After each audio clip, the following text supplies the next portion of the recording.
What's up, YouTube? Welcome into another live show. I am John Kurtz. Here on this channel, we talk Big 12 football, we talk college football, we talk conference realignment, and I've got it all for you today. And I am in celebratory mode because not only did my Cats win, but it was literally the best college football weekend that I've had in a long time. If you went down like a checklist of every single team that I wanted to watch lose and every single team that I wanted to watch win, things that needed to break for my squad, pretty much everything came up aces for me on Saturday. So I'll run you through that list here in just a moment. But I gotta say, it was great. It was great. Much needed. And I am in such a celebratory mood. I'm rocking the old. Let me see if I can get you a better look at this. This is a 1997 Fiesta Bowl crew neck sweatshirt. 1997 Fiesta Bowl crew neck sweatshirt, because that's kind of turned into like my game day attire here, but I actually didn't wear it yesterday, and I was like, you know what?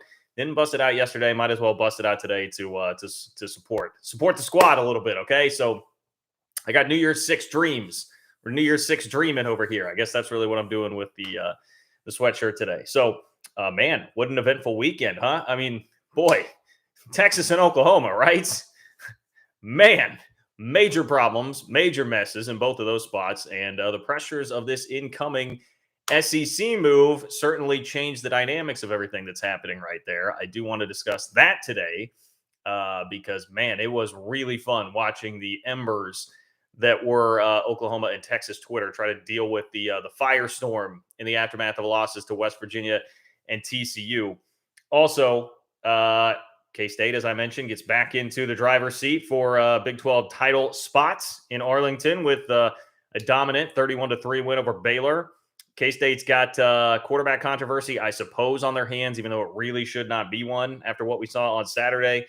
I mentioned the Oklahoma game. West Virginia, speaking of quarterbacks, West Virginia finding a spark. Garrett Green, enjoyed watching him on Saturday. That was one of the highlights to me, man.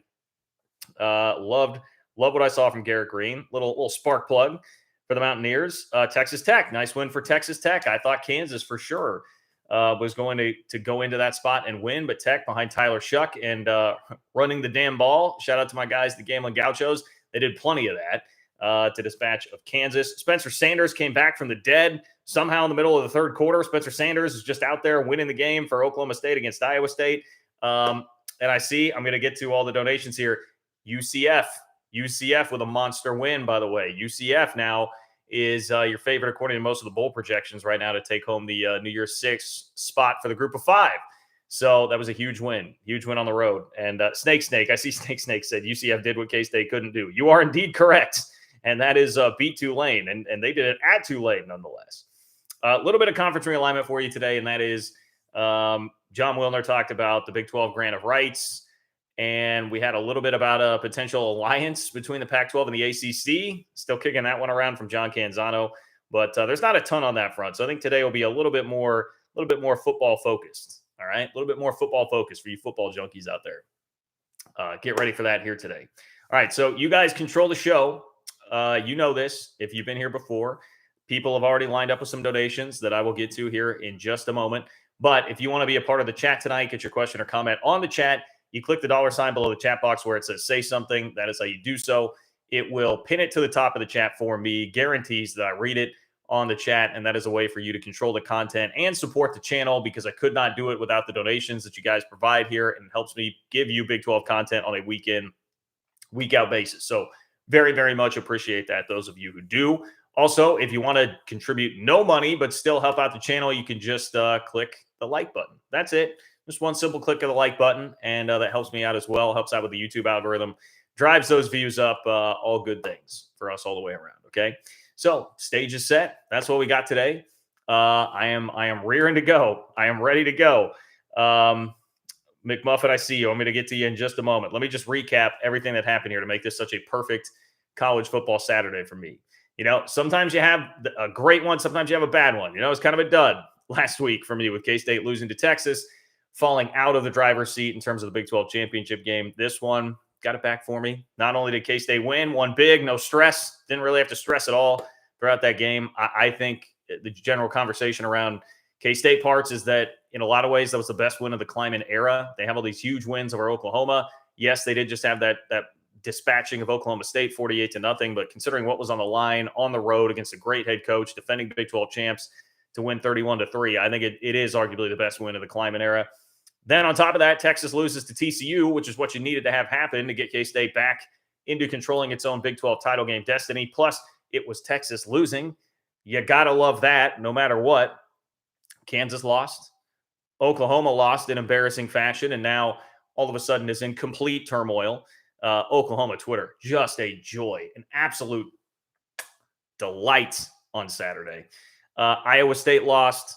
Nebraska got housed. Missouri got housed. Texas A&M got housed. I mean, it was literally, if you could just give me a checklist of like things that I wanted, like it's a menu for room service, like a room service menu, and you're filling out what you want on your little breakfast omelet. I was like, yeah, I would take some of that. Yeah, I'd take an A&M loss. Sure. Why not throw some onions on there? Yeah, give me Mizzou giving up 60 points. Why not? It was all tremendous. This is what makes college football worth following. Was a Saturday like that for me. So anyway, sorry for all of you guys that were on a rougher end of that for your Saturday. McMuffin is one of those. And McMuffin, I appreciate you, my friend McMuffin. Just a simple message that says "Welp." Yeah, hey, look, I was not expecting that at all. I was not expecting K-State to come out and dominate the way that they did, but that did happen. And I think a big reason why is because Will Howard was forced into the game at quarterback. And I know that seems weird because you do have a choice who you start at quarterback. I was mildly vocal, but kind of toned it down in the back half of the week that I really thought Will Howard is the guy. Well, I was certainly vocal before the Texas game. Coming out of the Texas game, I was frustrated. That'd be the word for it. Frustrated that Will Howard didn't get the call. And I feel pretty vindicated here at this point. Adrian Martinez goes out on the second series of the game. Will Howard comes in and just balls the hell out again. K-State is averaging 4.4 K-State is averaging 4.4 points per drive with Will Howard at quarterback this year. The best offense in the country right now is Oregon. They're at 4.1. So the Will Howard offense, if you extrapolated it out throughout the course of an entire season, would be the best offense in the country at scoring points. Now, I know sample size will change that, and I get it. But the point is, he is elite right now with what he is doing. K-State needs to ride that. But I digress. McMuffin, I know that doesn't help your situation at all.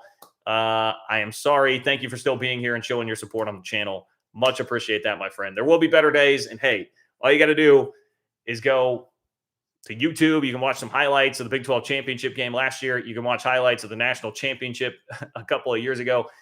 Plenty to be excited about and things that I would kill for, things that I would absolutely kill for. So some perspective there.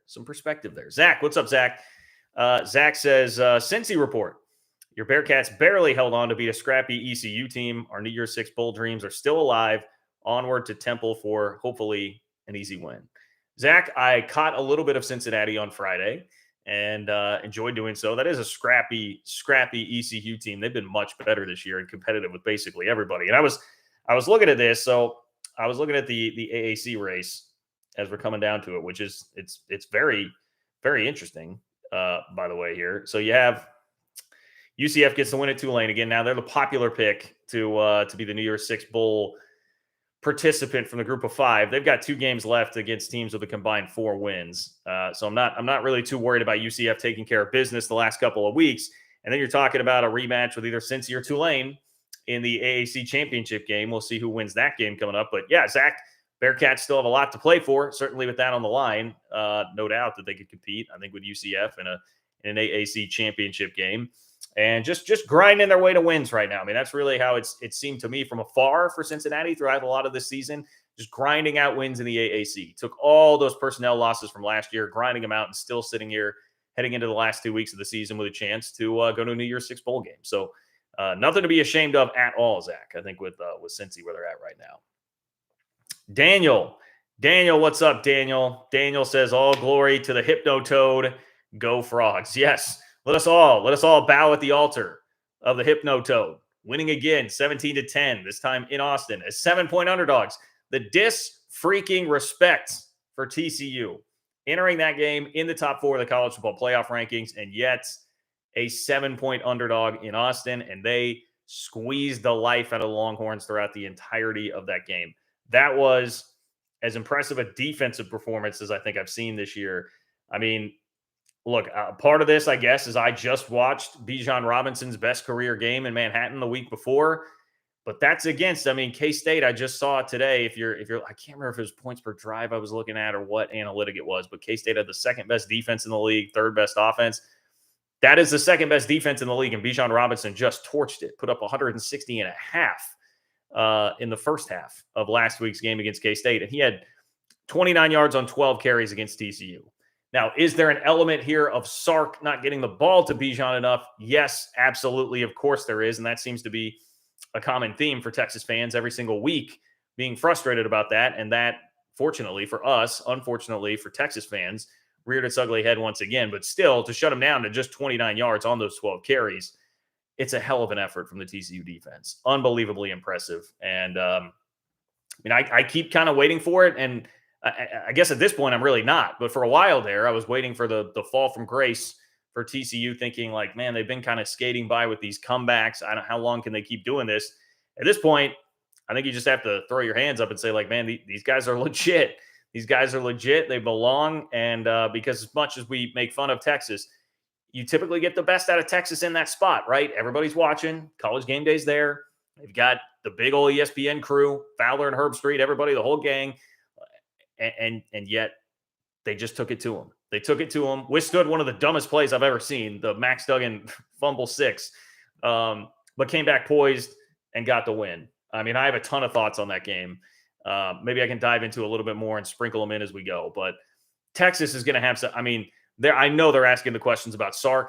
They're even asking the questions right now about Hudson Card and Quinn Ewers. And I mean, Ewers, I feel bad for the kid, because, I tweeted Ewers is the most overrated quarterback in college football on Saturday, and that wound up getting a lot of run, which kind of surprised me, but I guess it shouldn't. I don't mean to be super inflammatory toward the kid himself. It's much more the media circus that surrounds him, which is because, of course, of where he plays, and everybody just wanting to will that into existence, that Ewers was going to be like a Heisman contender this year, and that he really is the reason Texas isn't undefeated. I mean, I saw the Emmanuel Acho tweet, or soundbite being tweeted once again, where he was like, hey, the only reason Texas isn't undefeated is because Quinn Ewers got hurt. We're pretty far past that at this point, right?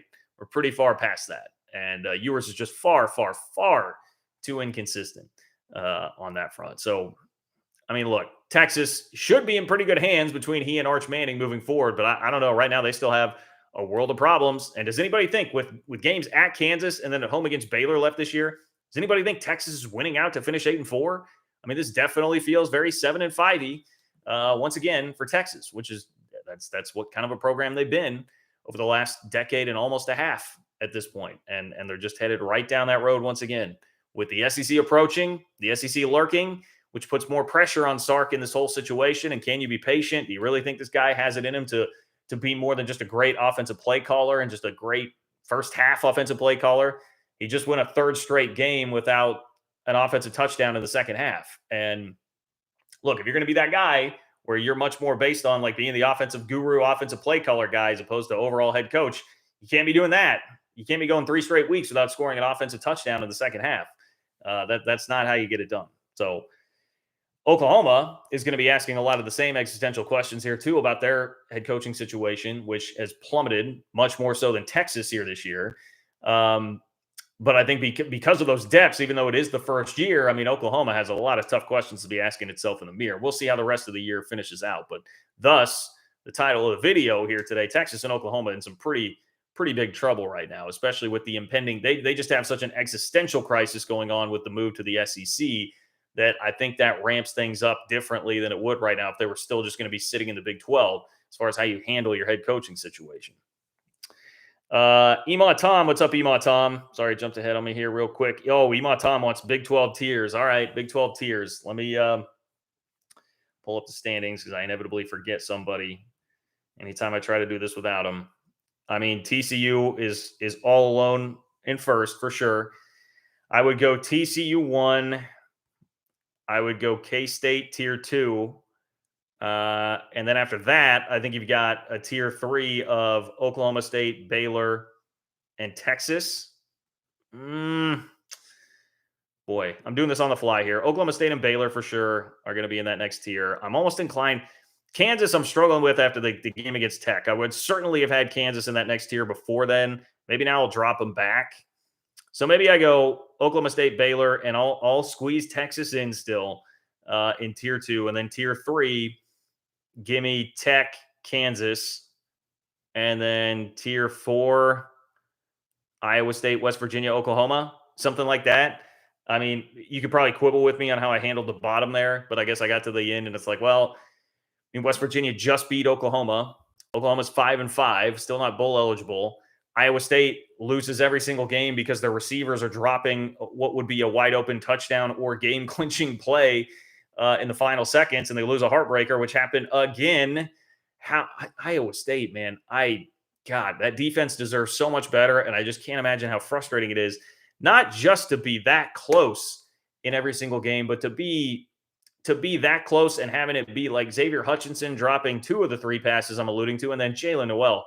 I mean, man, it's going to be a 78-yard touchdown late in that game to go ahead. Now, that doesn't ensure a win, but you've got hobbled Spencer Sanders in there, kind of the ghost of Spencer Sanders at this point, just trying to MacGyver the thing together. That's putting a lot of pressure on Oklahoma State late in that game if they get the touchdown. And it just a flat out drop. I mean, I don't know. Iowa State fans, I'm almost frustrated for you. And I'm not the biggest fan, but I'm almost frustrated for you and watching that happen over and over again this year. So I digress. Anyway, I got pretty off topic there, Ema Tom, but I hope that answers some of your question, Ema Tom. I hope that gives you a nice breakdown about the tiers there. Yeah, there's Snake. UCF did what K-State couldn't do. You are correct. Matthew, what's up, Matthew? Matthew says, okay, I called it and said OU might not go bowling. Hey, take a bow. You know who else called it? Stuart Mandel. Guy gets a lot of crap around here and around the college football world, but he was one of the first. He was an early adopter on Oklahoma being mediocre at best this year because he left them out of a top 25. It was like post-spring ball. I want to say that was post-spring ball. It was at some point in the spring, and he just got ripped. And I found, thank goodness, I love people drumming these things back up. It was actually Mandel himself who drummed this back up, which he deserves to. He deserves to take a victory lap on this thing with Oklahoma fans. Blinken Riley, shout out to Blinken Riley and Red Dirt Sport. You guys provide wonderful entertainment on Twitter throughout a humbling Oklahoma season.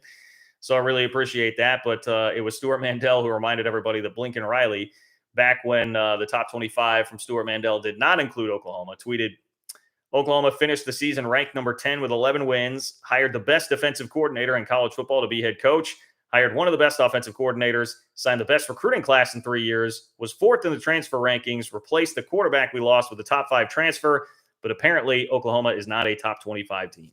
That was his retort in taunting Stuart Mandel. And now, you guys going to make a bowl, Blinken? You going to go to a bowl this year? Is that going to happen? That defense going to do anything? Garrett Green, you're going to give up West Virginia backup quarterback, give them a spark, let him come in and rush for 100 yards on you and beat you? Thought we were all fawning over Brent Venables, working with a linebacker in spring ball. That remains, I think, the most embarrassing thing that's happened on Oklahoma Twitter throughout this whole saga. The swooning over Brent Venables merely talking to a linebacker in spring football and what that was going to do to the defense. And if we go down this checklist, right? We go down this checklist of things. Oklahoma finishes the season ranked number 10 with 11 wins. All right, true, with Lincoln Riley. With a guy who's now got USC in the top 10 in his first year.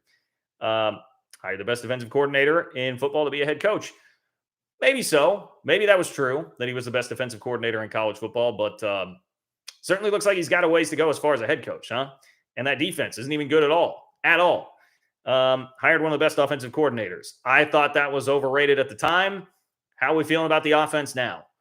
Speaking of top 5 transfer at quarterback, top 5 transfer portal quarterback does not equal Caleb Williams. There are not 5 Caleb Williams available every single year. That is a stark, drastic drop-off in talent and ability. Said it at the time, said it throughout the offseason. That is abundantly clear. Dylan Gabriel's a fine quarterback.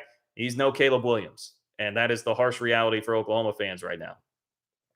What else do we have here? Signed the best recruiting class in 3 years. Maybe there's your hope. Maybe there's your hope, Sooner fans.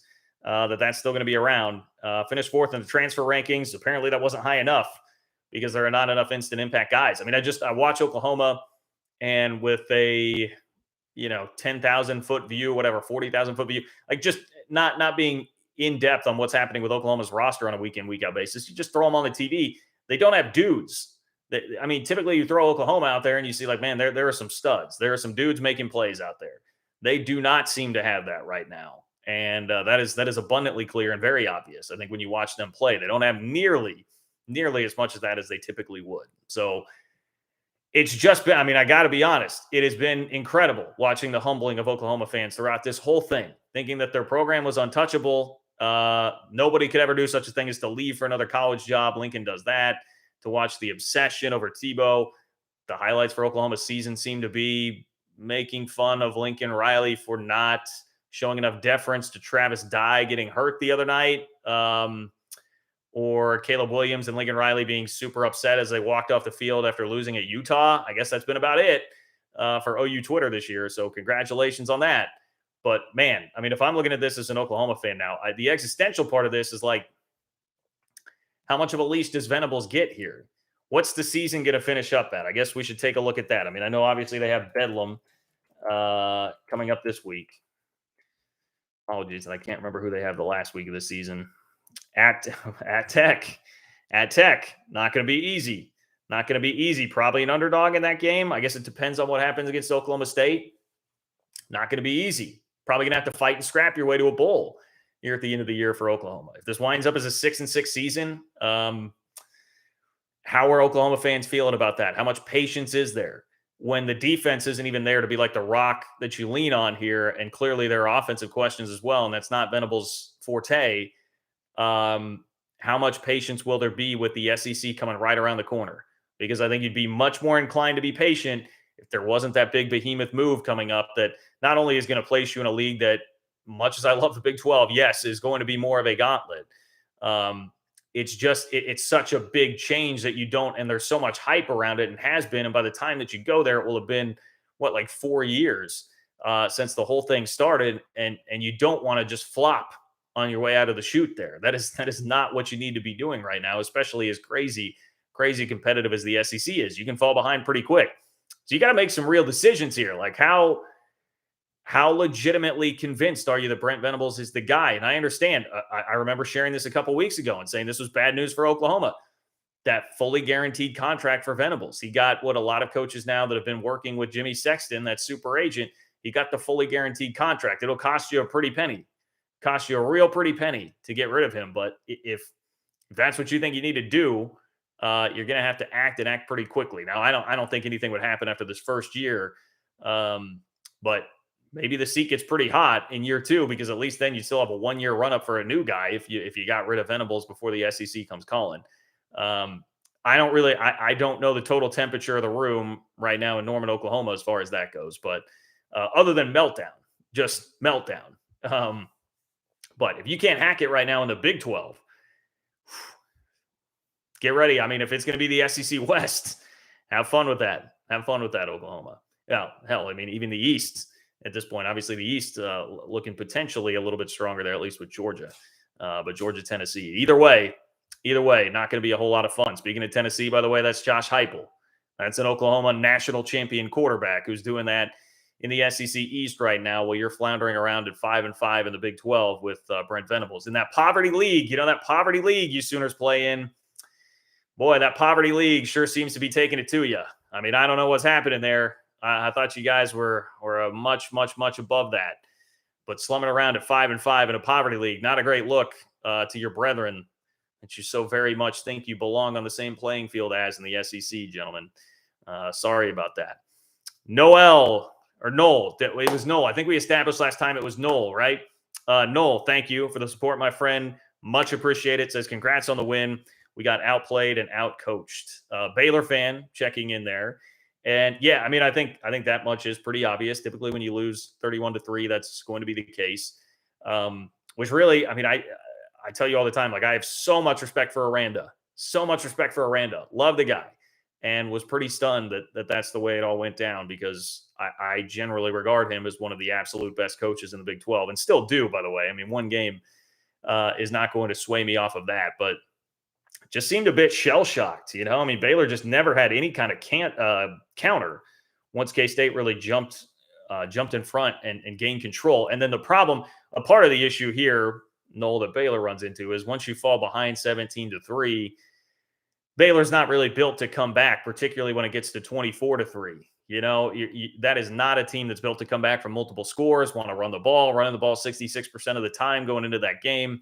Just kind of takes you out of your game plan. And so that's when K-State jumped out to a 2-score lead, I was feeling pretty good because I thought, all right, this is kind of teeing it up right where the K-State defense wants things, where Baylor may be forced to get away from some of the run game and what really killed K-State against Texas the week before. So, yes, I would agree with that notion, but also, once again, defending Big 12 champs, you still won 18 games the last 2 years. Sky's not falling. Sky's not falling in Waco. By no means is the sky falling for the Bears. Robert, what's up, Robert? Robert says, got heat for saying OU and Texas limping into the SEC because Texas won a couple of games. Love being right. War Tech going 7-5. Wreck 'em. Hey, shout out to Tech for a nice win on Saturday. That's a really, look, Kansas is tough, man. Kansas is tough. And I think you guys know, I've been saying this for a long time. I'm very scared of that game on November 25th because of the potential stakes and who it's against and what it would mean if you lose to Lance Leipold there in Manhattan. And that team does not quit. They've got a hell of an offense, an unbelievable scheme offensively. And Texas Tech did a pretty nice job really controlling that game and controlling it on the ground. I saw that Tech this year is 4-1 when they rush the ball 41 plus times in a game. So again, back to the gambling gauchos, run the damn ball. That seems to work out pretty well for Texas Tech. And they did it with Tyler Shuck, who was making only his second start of the season, the first being week 1.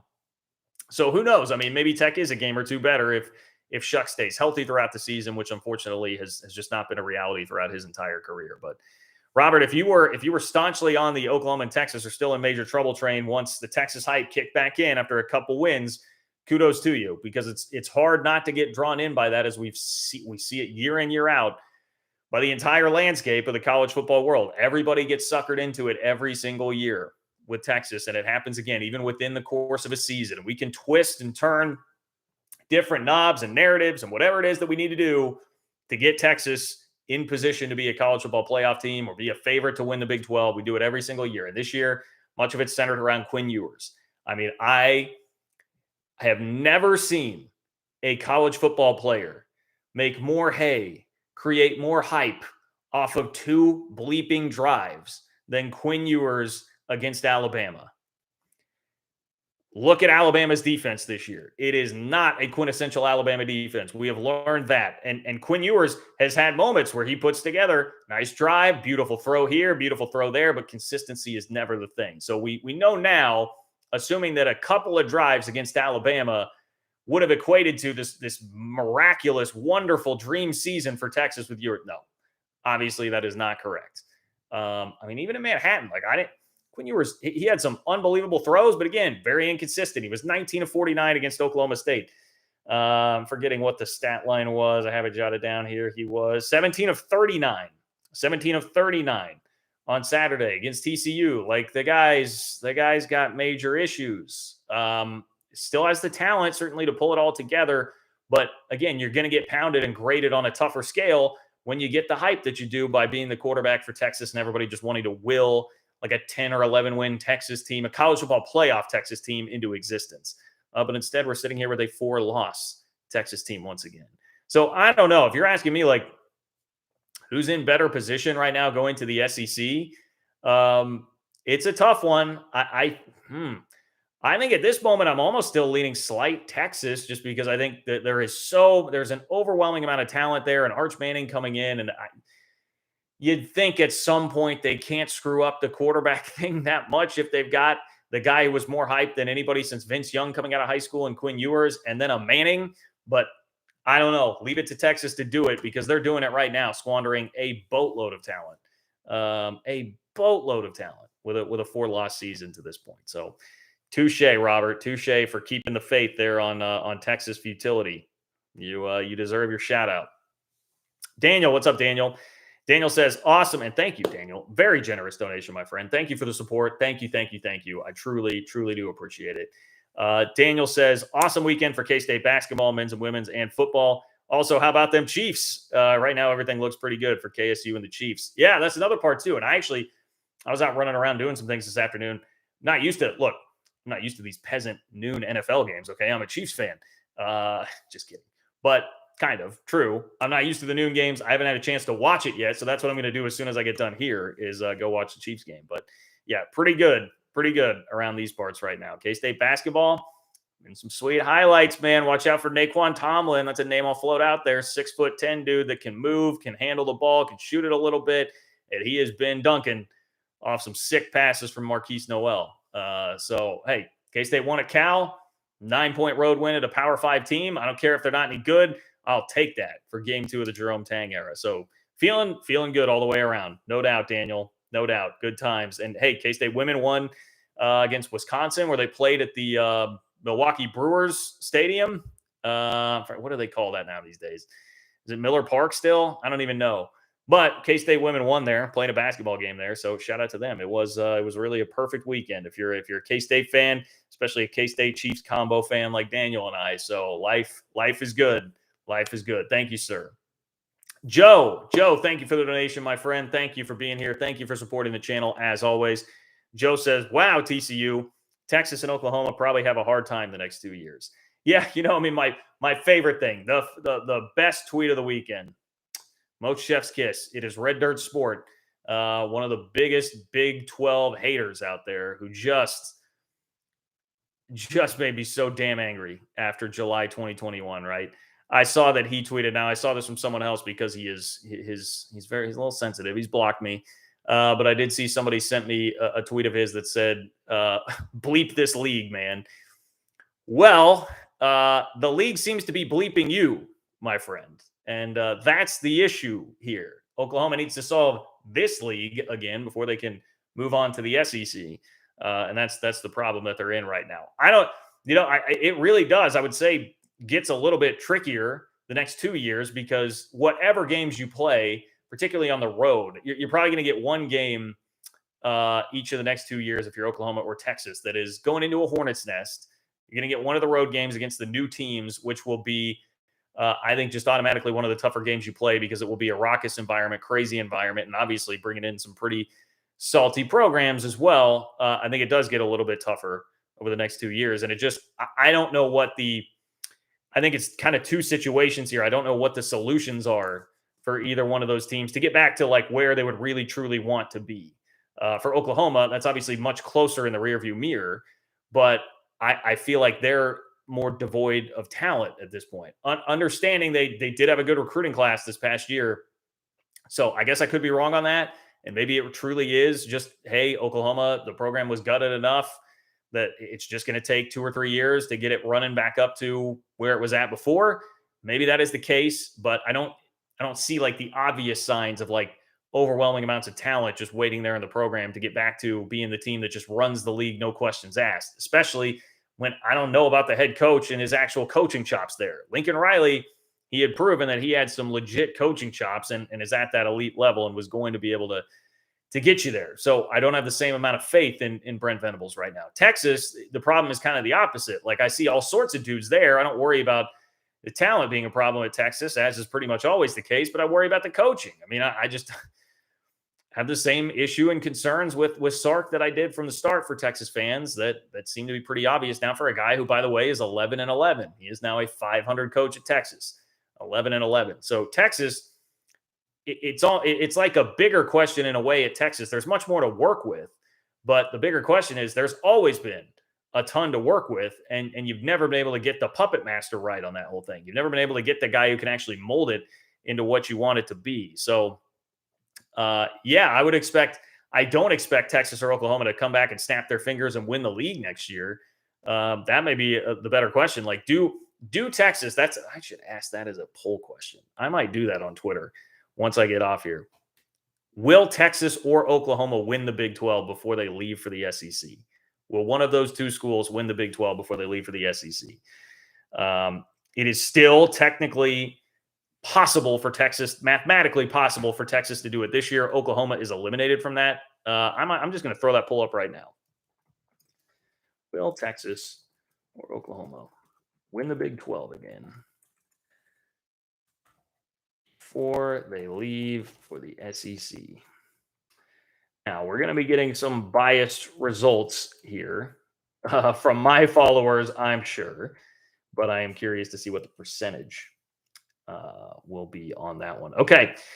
So thank you, Joe. Appreciate the donation. We've got Zach jumping in here once again. What's up, Zach? Zach says, what's your take on what's going on with Liberty? They pull off big wins against Arkansas and BYU before falling to UConn. Were they just lucky before? My goodness. Did they lose to UConn? I didn't realize they lost to UConn. I saw a bunch of people celebrating. UConn got bowl eligible, right? I think Jim Mora has them bowl eligible already. So, yeah, okay. I didn't realize it was at the expense of Liberty. Well, I would throw this out there, man. I mean, Hugh Freeze has a lot of distraction going on right now. He's being mentioned with the Auburn job. He's being mentioned with West Virginia. So he's a guy that people know can win, has SEC connections, has proven like may not be a good guy, but he seems to be a good football coach, and that'll take you a long ways and get you a lot of calls and get your agent pretty busy on the phone lines. So I wonder if that might be a part of it. There's also probably just an element of UConn's been a terrible program. You don't get as fired up to play them, and you would be very fired up to go win the games against Arkansas and BYU and teams that people would generally think are going to beat you, right? It was also just coming immediately on the heels of the Arkansas win. So I think all those could play a factor there. Probably not fair of me to speculate a ton because I'm not actually there. I'm not following Liberty football like on a day in, day out basis, but those would be some hypotheses that I would float there for you, Zach. That's what I would float on what's going on with Liberty as far as that's concerned. Joe, what's up, Joe? Joe, thank you for the donation. Thank you for the support, as always. Joe says, well, John, your Cats look like they will make it to Arlington, and I am happy for that if the Pokes won't make it.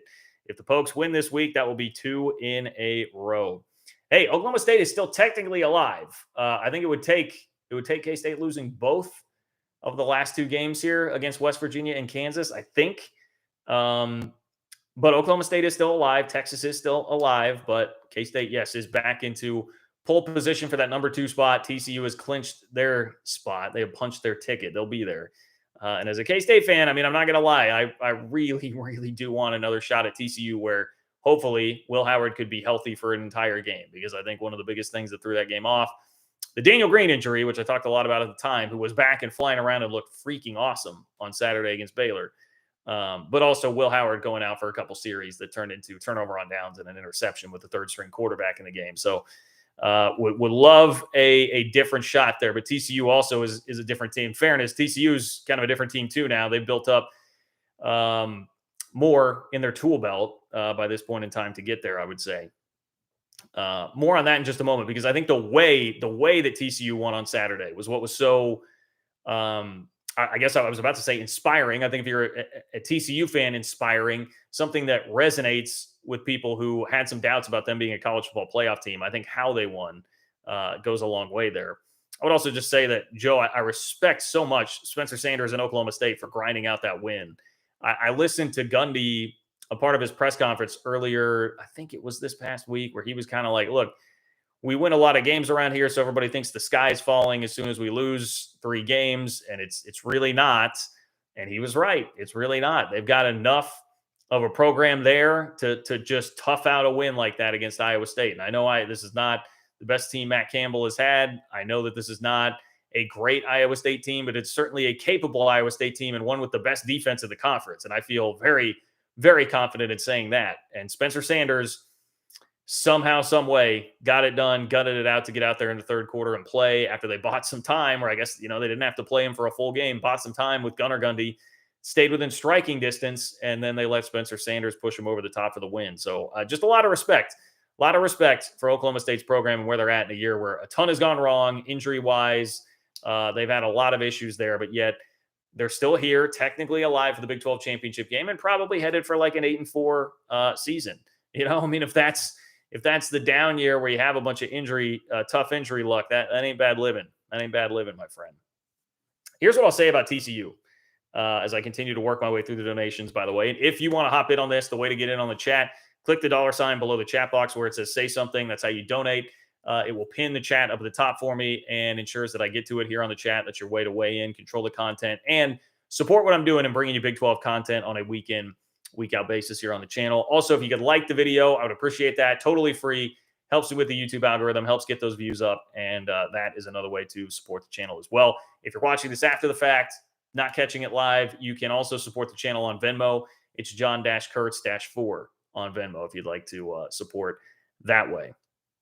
The thing about TCU is that this was not like a shootout. This was not a crazy come from behind win. This was TCU grinding it out. I saw it was some TCU fan or a TCU account on Twitter grumbling about, who was it? Was it Greg McElroy? I think it was Greg McElroy during a broadcast early on in the day, whatever game he was doing. And he said, like, TCU is very flashy. Basically was kind of insinuating that they weren't tough, saying that TCU was like flashy, but not tough. And winning a game where there's 3 points scored in the first half and you win the game 17-10 and you hold Texas without an offensive touchdown. I mean, that is the definition of like grinding it out and being tough and winning a slugfest and holding a guy like Bijan Robinson to 29 yards on 12 carries. That's a new thing in the arsenal that we had not seen yet from TCU to go win a game that way. And I do truly believe, I mean, this seems cliche, and it is kind of one of those cliches that gets repeated about college football over and over, or football games in general. But like, if you're going to be a great team, you have to be able to find ways to win in different ways. Like, you can't just be a one-trick pony where it's got to be a 50-49 shootout every single time, or you're likely not going to be a championship team, achieve lofty goals and expectations like TCU is trying to track down right now. So that showed a new layer to me of what TCU can do to be able to win that way. And Max Duggan, I got to give that guy a lot of credit too. It was not his best game by far. Not one that he's probably going to enjoy watching a ton of the tape from necessarily, but at the end of the game, he has that horrendous play. I mean, just a wretched play. The mesh goes wrong. They lose the ball. It goes flying backwards. When he tries to dive on it, turns into a touchdown. That literally the only thing that could have given Texas any kind of life at that point in the game happened. He did that, and he rallied, came right back, and then delivers a great ball on that third down conversion to Quentin Johnston on the double slant, and just was poised, just remained poised.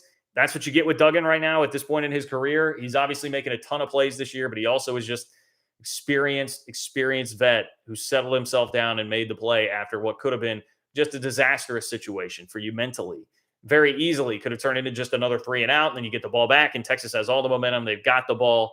Now you got to wait and hold on and see what happens. But that did not happen because TCU's got veteran, experienced, savvy signal caller under center to go along with a defense that is clearly very good. And Kendre Miller, that's the other thing. This is a conference that is flush with running back talent. And Bijan Robinson and Deuce Vaughn probably get the most headlines in the league, deservedly so. They're both excellent players. Kendre Miller is also an excellent player who belongs in the same category, no doubt. I mean, 138 yards. He had the 75-yard touchdown that broke the game open. Honestly, I thought the most impressive play he had, it was like in the third quarter. It was like a 10-yard gain he had where he somehow got the first down when he's just like down on the ground and like bear crawling for like 3 yards. I don't know how he did it, but it was unbelievable. And going back to the K-State game, K-State's defenders after the game were saying like he was basically the best dude that they had faced all year, best guy that they had played. Giving him all sorts of credit, and it's well-deserved, man. Kendre Miller is a huge part of that. So TCU has weapons. They're now finding different ways to win. They are not fazed by falling into big holes as they've come back from 18 down, 17 down. Doesn't matter if you got them down in the fourth quarter like Texas Tech. They just find ways to win, and they're doing it every which way right now. So got to hand it to them. That I think was a major positive, major step in the right direction for TCU to win the way that they did it, do it at the expense of Texas, do it with the eyes of the entire college football world, not just Texas upon them. Hell of a win, hell of a Saturday for TCU. Bud, what's up, Bud? Shout out to my guy, Bud, LubbockGuesthouse.com. If you are headed to Lubbock, you need a place to stay, LubbockGuesthouse.com. That's where you go. My guy, Bud, thank you for the generous support. Once again, always really appreciate that. Bud says, Texas Tech wins out, beating Iowa State and Oklahoma. OSU loses to Oklahoma and West Virginia. Baylor loses to TCU and Texas. Texas loses to KU and beats Baylor. Then Texas Tech ends up third in the Big 12. Hey, there we go. Okay. I was like following that scenario, and I was like, all right, where's the end here? Because I think Tech's lost one too many to be still mathematically alive here. But all right. There's a plausible scenario for, there's a scenario anyway for Texas Tech to finish third in the Big 12. Look, no matter what happens, man, I mean, just get to a bowl game this year. Make sure that you get that sixth win, get to a bowl game, and I think it will have been a very, very successful season for Texas Tech. And by the way, am I an idiot there? Yeah, 5-5, 3-4. Okay, that's what I thought. So yeah, make sure you get bowl eligibility, get to a bowl. You've clearly got a head coach that has made you competitive, very competitive here in year one. The defense is worlds better than what it has been. The Tech program just feels like it's taken on a totally different attitude. You've dealt with a lot of quarterback injuries. Seems like there's a quarterback of the future in Baron Morton. Lots to be very positive about there. So it would be great for Tech fans to finish third in the Big 12, but I think just perspective here, I don't care what the record was last year. It is very clear to me. It is very evident to me that this program is moving in a much different direction than it was under Matt Wells, and that Joey McGuire is bringing something to the table there. So just a lot of love. And I totally admit I was very wrong about the game in Lubbock. I thought Kansas would win that. Felt like the Jayhawks are playing really well. They just never quit. They've got an offense that'll continue to go. And they did. I mean, it played kind of true to form. Kansas fell behind 24-7. They've done that a bunch this year. They were down 28-3 at Baylor, and then in the fourth quarter, they've got a chance to win. They will do that because they don't quit and because they have such an electrifying offense.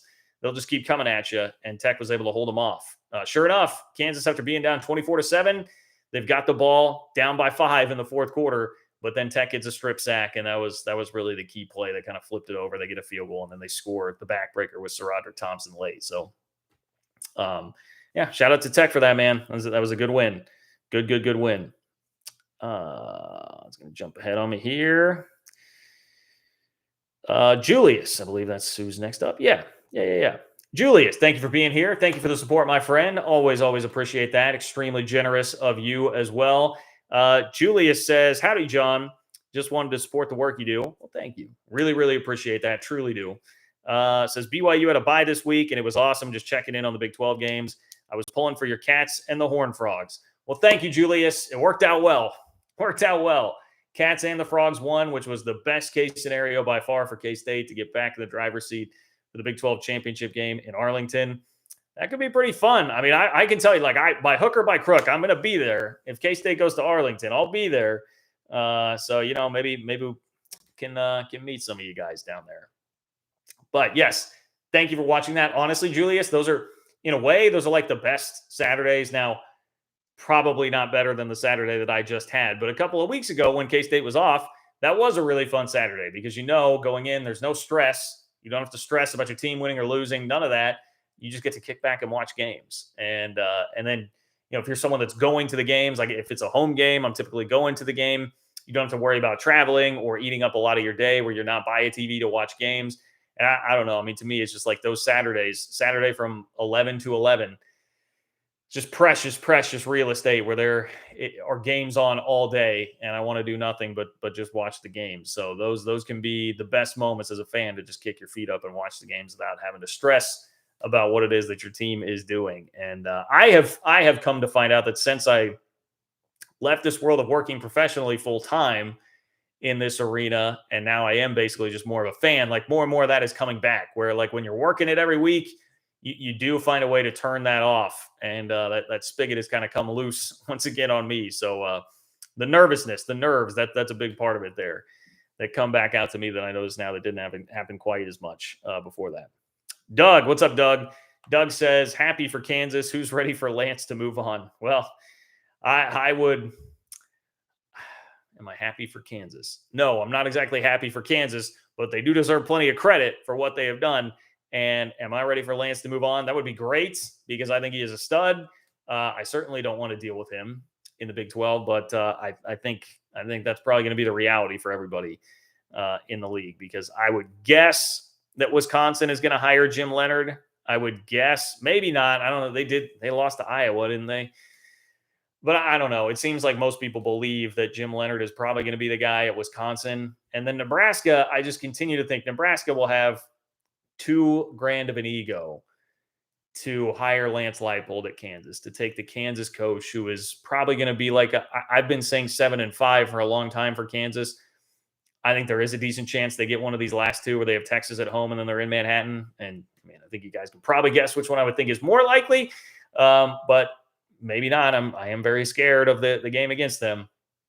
Either way, Nebraska taking like a 7-5 coach from Kansas at this point, I think it would be very smart. Don't get me wrong. I think it would be very, very smart of them, but I think their ego is too grand for that. I do. And I think that will really cost them as opposed to just making a very smart hire like that they should make. Now, if they're getting Matt Rule, okay, like I can understand why you would do that, but I still do worry that that's almost a little bit more style over substance for Nebraska because he's a name that is just coming out of the NFL ranks. Be a little bit leery of that if I were Nebraska. If I were a Nebraska fan, I'd be all the hell in on Lance Leipold as my coach, but I don't know if they see it that way. And in fact, somebody sent me a link today to Nebraska message board thread talking about Chris Kleiman, where at the beginning of the year, I saw a little bit of that and most people just poo-pooing it. And now all of a sudden they're coming back around a little bit like, maybe we sniff around on this guy. Hey, just let's back off here, Nebraska fans. All right. Let's back off a little bit.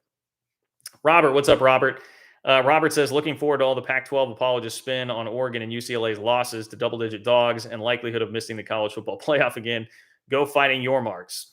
I like the idea of the Fighting Your Marks. If we can get that like on a T-shirt, someone could whip up a T-shirt design for me or something like the Fighting Your Marks. We could get like Your Marks silhouette on the side of a helmet, maybe something like that. I would definitely rock that.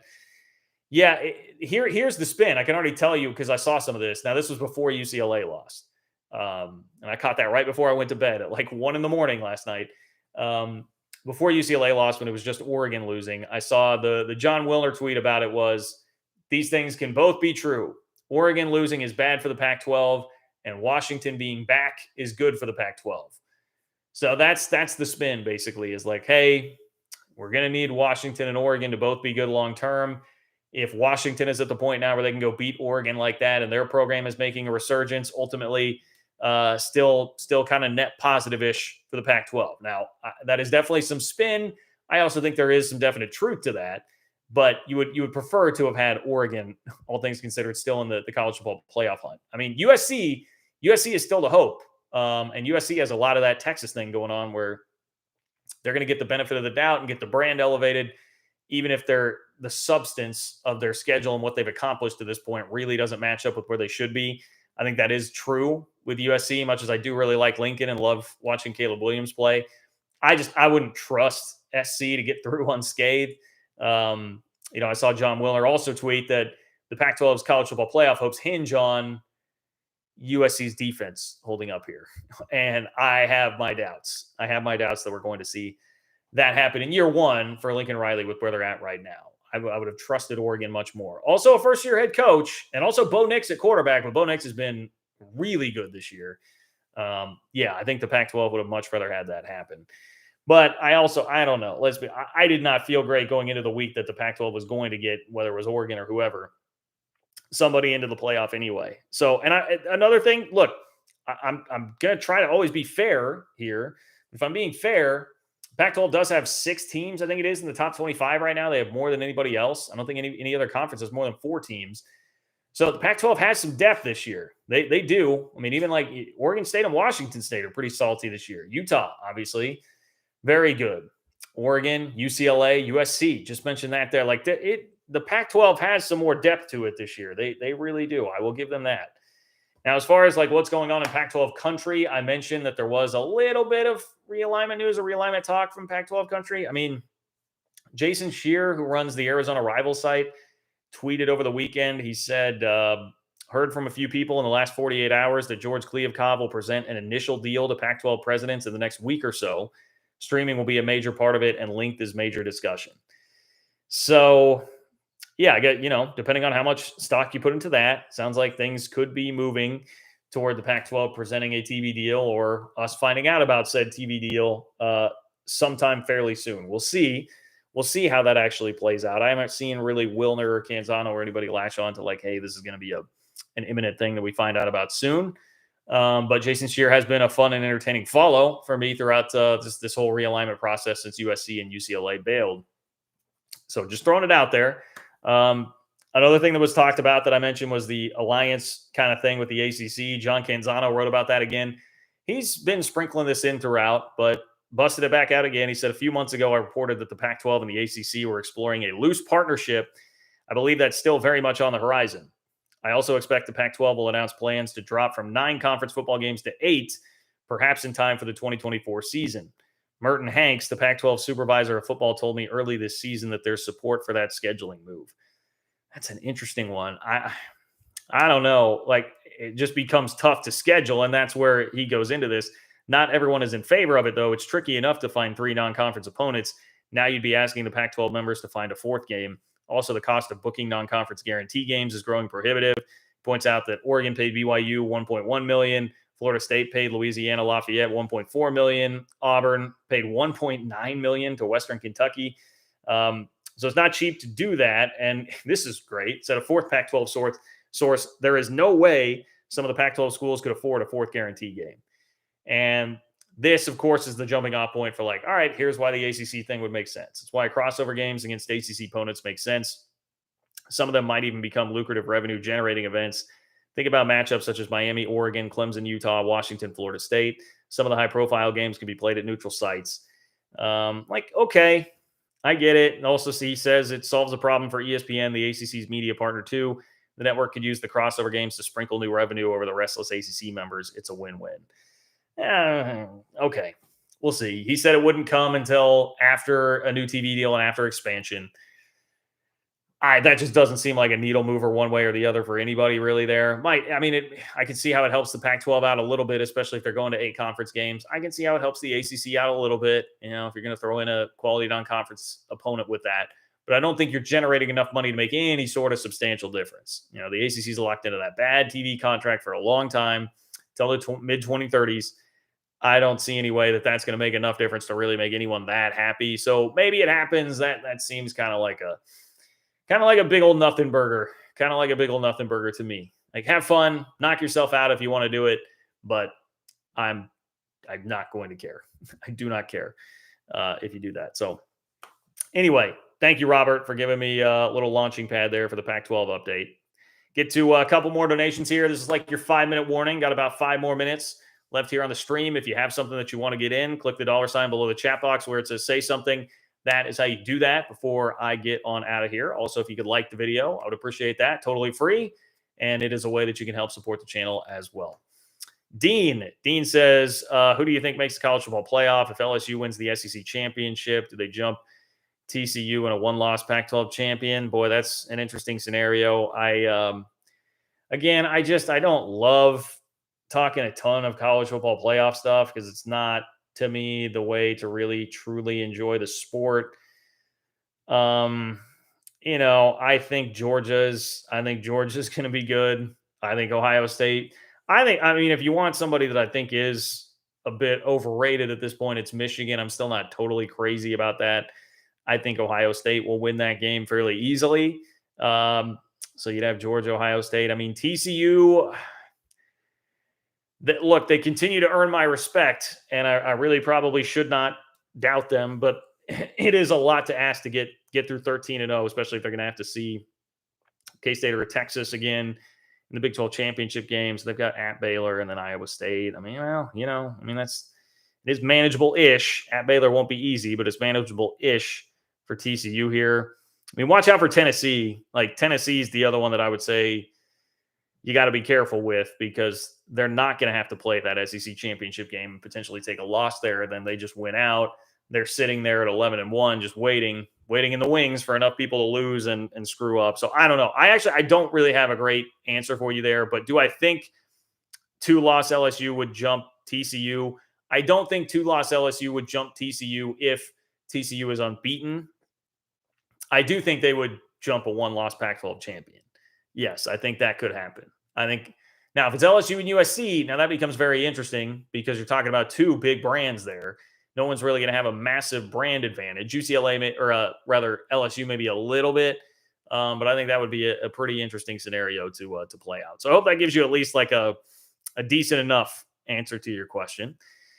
Zach, appreciate the support once again, my friend. Zach says not only will Texas or Oklahoma not win the Big 12 title before they leave for the SEC, They'll have to watch one of the new teams do it before they're gone. Oh, I like that, Zach. I like that. I like that as a caveat to it and a hot take, if you will. I'm looking at my poll. You just remind me to go check the poll that I put up now 24 minutes ago. 512 people have weighed in. Will Texas or Oklahoma win the Big 12 again before they leave for the SEC? We've got a whopping 5% that say yes. 5% of my Twitter followers think Texas or Oklahoma will win the Big 12 before they go off to the SEC once again. So good stuff. Good stuff out there, everybody. True to form. True to form. Noel. What's up, Noel? Noel says, loving the rip on Texas and Oklahoma. You guys know I'm pretty good at that. Somebody's got to keep them honest, right? Somebody's got to keep them a little bit humble, otherwise that ego will just run away forever. I got a couple more here. Rick, what's up, Rick? I don't see a comment, Rick, but I do see the support there, and I appreciate it, my friend. Thank you, Rick, for being here, and thank you for the donation. Hiking Cat. What's up, Hiking Cat? Love me some hiking myself. Hiking Cat says, have you booked your flight to New Orleans yet? No, but the Sugar Bowl would be great for a couple of reasons. Well, the obvious, but still mad about 2011. Okay. K-State won 10 games. They went 10-2 in the regular season. Should have been selected to play Michigan in the Sugar Bowl. And instead it was Virginia Tech. It was like a very blah Virginia Tech team that year. And I was furious. Now, K-State got to go to the Cotton Bowl. That was still a pretty fun game and a really cool experience. And the Cotton Bowl was the best bowl treatment that I ever received as a media member. So it was not all bad, but I really wanted New Orleans. I really wanted the Sugar Bowl, the unique experience of all of that. I've wanted to go to New Orleans for a really long time. And I was supposed to go to a bachelor party in New Orleans in March of 2020. That didn't happen. So I have not yet been to New Orleans. So I would love for K-State to go to Arlington, win the Big 12 championship, and then take a little trip to New Orleans. If that happens, again, I will find a way there. By hook or by crook, I will find a way to New Orleans if K-State is playing there. But no, I have not been so brash as to book anything on that. Even for Arlington, man. Even for Arlington, I just I don't think I can. I don't think I can bring myself to do that and put that jinx out there in the world. Can't do it. Can't do it. I also tell this sad story. I always remember my dad talking about at one point, K-State in 1998, they needed UCLA to lose on the championship weekend, right? K-State's playing Texas A&M. They were third in the BCS standings. They needed UCLA to lose. UCLA did lose in a massive upset. They did lose in the middle of the game. All K-State has to do is hang on to a 17-point lead against Texas A&M, and they're going to the national championship game. And I remember my dad starting to poke around, looking at some of that stuff and trying to get some tickets or flights or hotels. I don't remember what part of it was. But once UCLA lost, started doing that, you guys know the rest of the story. K-State lost in double overtime. And it was the most painful thing that probably has ever happened in my life. So I'm not going to do any of that. Can't throw any jinxes out there. Cannot do it. Jim, what's up, Jim? Jim, thank you for the support. Jim says, John, if the four corner schools won't leave the Pac-12, how about these four for the Big 12 with their Week 11 ranking of 131 schools? Tulane, 34, Fresno State, 45, Boise State, 47, Air Force, 61. Well, look, I have respect for those programs, but the problem is you can't just base it off of like one year this year. You can't get too sucked into like what they are this year. They're just not going to bring enough value, I think, on a consistent year in, year out basis with all this stuff. I mean, I think Willie Fritz is an excellent coach at Tulane. I think he's also probably going to get a new job here pretty soon because of the job that he has done. Fresno, I just don't think there's enough juice there. Boise's a pretty small school that you're not getting a lot of value with there outside of football. Air Force, I don't know. The service academies, again, nothing against them. They don't do much for me at all. You don't need to be diluting it. Those are all going to be the bottom line. Look, I'm kind of tap dancing around the real answer here. The bottom line is it's not going to be good for your bottom line. That'll be more mouths to feed. They're not going to add any value to your TV contract. And that's really the problem there. So, and you don't need to expand. I mean, you don't need to expand unless you're taking on entities that are really additive. So I would say that's the positive here is that the Big 12 doesn't have to be looking into those kind of depths. Like the Pac-12 is much more in a situation where they need to do that, where obviously San Diego State's on the table, but there's a talk of SMU. And then if you're getting lower than that, like Fresno and Boise have been mentioned there. That's kind of Pac-12 territory right now because they need some extra inventory. They need perhaps a little bit of extra strength in numbers. The Big 12's already secured that. So I just don't think that's a route that the Big 12 needs to go at this point in time, which is a good thing. It's a very good thing. And again, no disrespect to any of those programs at all. None. Especially Tulane for obvious reasons this year. I can give no shade or disrespect to Tulane. Matthew, what's up? Matthew says, guns up. You guys can take Kansas easy, John. I'm not Matthew. I'm not. I can't. But that was an impressive win by your Red Raiders. That was an impressive win. Hiking Cat. What's up, Hiking Cat? Hiking Cat says, haven't either. LOL. Another question. Won't the Big 12 need more bowls next year with the extra teams? Do we have enough tie-ins? Ooh, that's an interesting question. I have not thought about that. Do you get an extra bowl tie-in? How does that work? I do not know. I mean, there have been some years where the Big 12 hasn't fulfilled all those slots, but that's a good question. Honestly, what I would just love to see is the Big 12 totally revamp the bowl tie-ins in general. Just shuffle them out. Give me some new ones. I'm tired of the same locations. And that's not just because I've been to the Liberty Bowl like 700 times. It's more like Arizona. I mean, Arizona. I covered the 2012 Fiesta Bowl. I covered the 2013 Buffalo Wild Wings Bowl. I covered the 2017 Cactus Bowl. It was like, that's 3 times in the last decade. Don't need any more games out in Arizona. It's great. It's fine. Phoenix is fun, but I've been there, done that. Give me the Holiday Bowl back. I want to go to San Diego. That was a Big 12, Big 8 staple there for so long. Like, let's just mix it up. Charles, I see Charles says Navy and Army both have very good TV numbers. John is just wrong.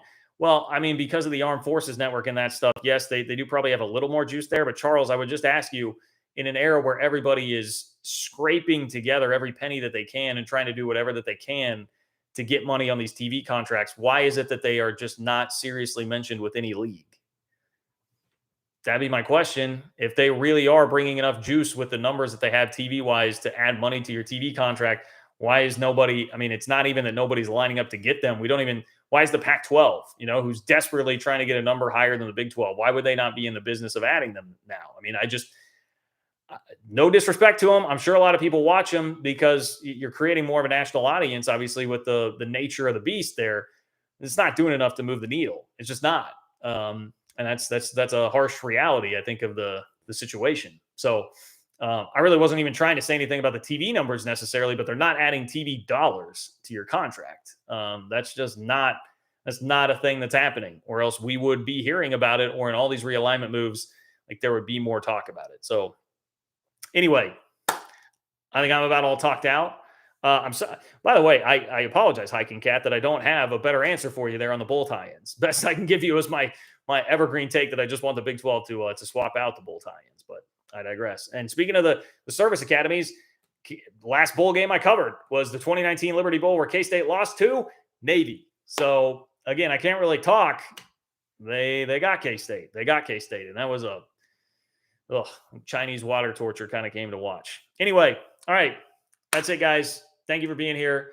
Hit me up on Twitter at JL Kurtz. If you have anything for me, I try to be pretty responsive in the DMs. You can, I would appreciate it if you would share the word about the channel, spread it on social media until Twitter burns down. Keep tweeting it out there. Put it on Facebook, Instagram, whatever, wherever you know that people are fans of college football, fans of Big 12 football, fans of your school. Continue to push this and let's keep growing this community. I love it. Love you guys.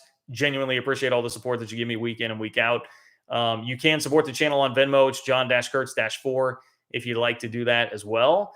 And hopefully should be back Wednesday, I imagine. Trying to think if I have anything going, if it'll affect the time. But no, I think things should be status quo on Wednesday. I'll talk to you then. Enjoy the rest of your Sunday, and see you later.